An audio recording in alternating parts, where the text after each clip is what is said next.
All right. Just want to let you know this is kind of an interesting night because this weekend it'll be that I've been ACT president for 1 year as of June 15th.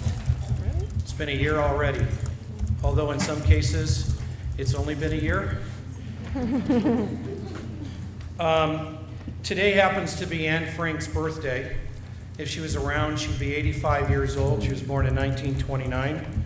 So I have some quotes. I want to honor Anne Frank, one of my heroes. She said, "In spite of everything, I still believe that people are really good at heart. I simply can't build up my hopes on a foundation consisting of confusion, mercy, and death." She said, "How wonderful it is that nobody need wait a single moment before starting to improve the world. And everyone has inside him a piece of good news. The good news is that you don't know how great you can be, how much you can love, what you can accomplish, and what your potential is." Coming from a young girl in the world of concentration camps in Germany, World War II, those are outstanding ways to look at the world. And that gives us a little hope in the future.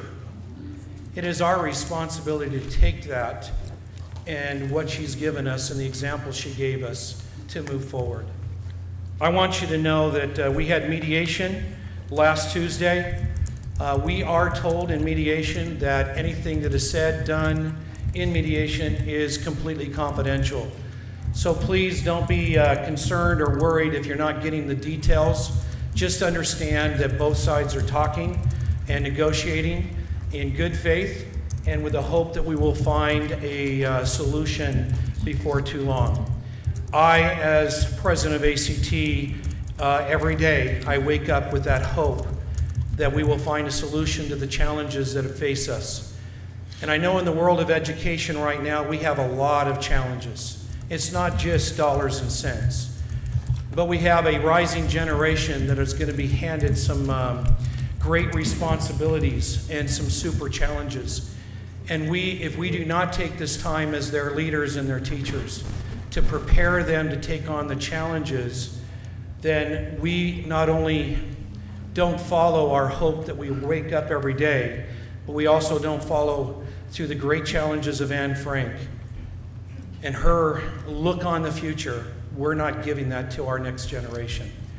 We have a huge responsibility with Common Core, LCFF, LCAP, all those other challenges, just what every student brings to the classroom.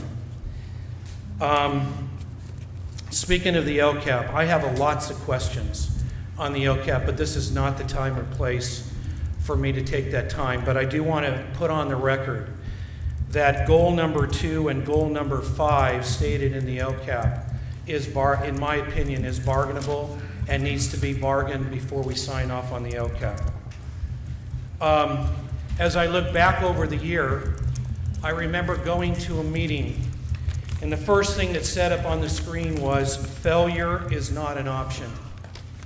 I believe that with all my heart. Failure is not an option. Also, our superintendent, Mr. Joseph, talked about what the characteristics of a servant leader is. And if you believe, it's been 10 months ago that we had that conversation. Now that we're at summer and have a little bit of time to reflect and improve and move forward, I just want to remind you of a couple things that he said. Characteristics of a servant leader. First, listening. The servant leader truly listens to others in a non-judgmental way. This act of listening means trying to enter the world of the other person, attempting to see things through his or her eyes as much as possible, without making assumptions or judgments. Empathy.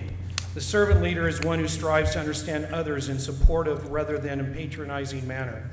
They demonstrate sincere caring for others and have a deep belief in the underlying goodness of people. Persuasion. The servant leader is one who uses positive action instead of coercive behavior in providing conflict resolution and effective options. The servant leader does not hide behind the rules, but instead may even bend or change the rules rather than coerce people with rules that no longer reflect the current reality. Foresight. The servant leader is visionary, one who can foresee the outcome of a decision or action. As a result, he or she is a risk taker, one who consistently steps out of the box to move the vision forward. And stewardship.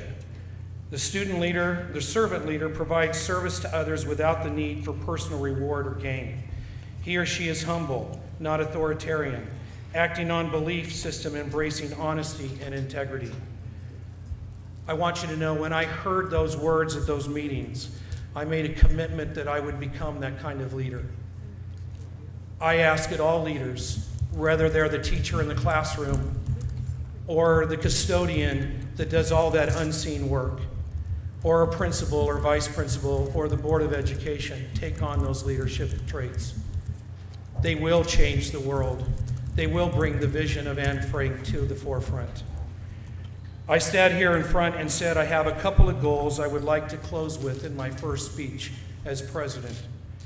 I would like to see much more sense of unity between the district office, school site administrators, and the teachers. I know all of us at one time or another were in a classroom. As educators, we have learned a great lesson. Positive reinforcement goes a whole lot farther than negative consequences. Sometimes all we hear is the negative and not any of the positive. Well, at least it feels that way. Let's make an extra effort to recognize the positive the teachers do and find different ways to address the negative. Vince Lombardi states, "People who work together will win, whether it's against complex football defenses or the problems of modern society." I want to give a couple of other little comments. We had professional development for 3 days. There were some good things that came out of the professional development. So I want to stand here publicly and give credit where credit is due. I was probably a naysayer in some of that, but there was good things that came out of professional development. But there are also other things that we could greatly improve on. And again, I challenge the district to bring the teachers to the table in professional development. Hear our words.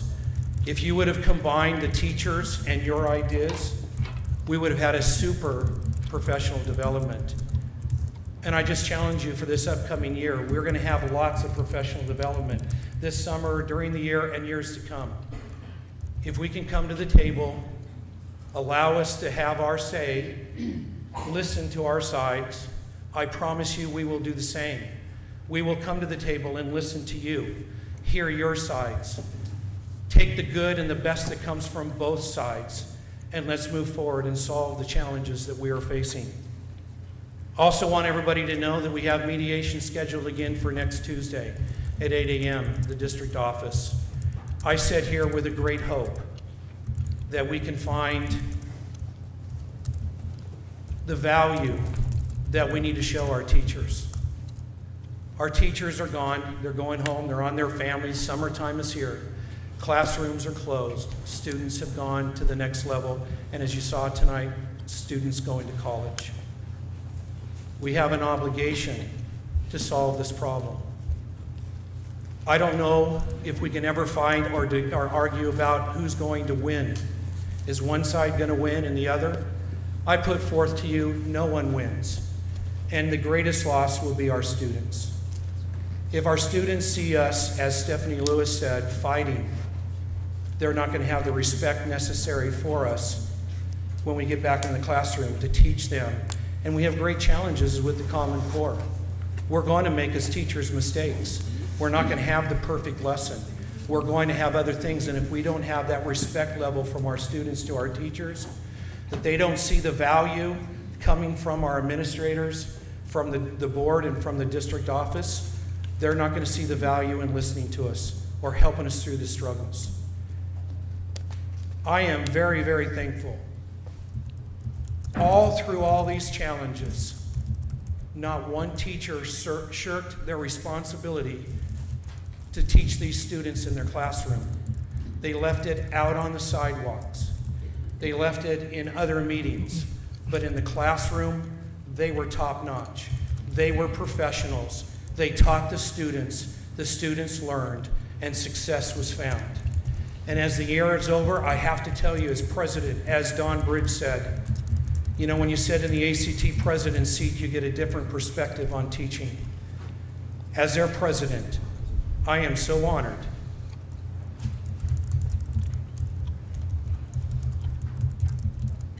to represent such a great amount of people. And we have the responsibility to make them feel the value that they deserve in any way, whatever the cost is, because they need to know the value. I value them. I'm honored to be called a teacher. I am honored to be counted among Chino Valley and their teachers. I am honored to be their president. And I thank them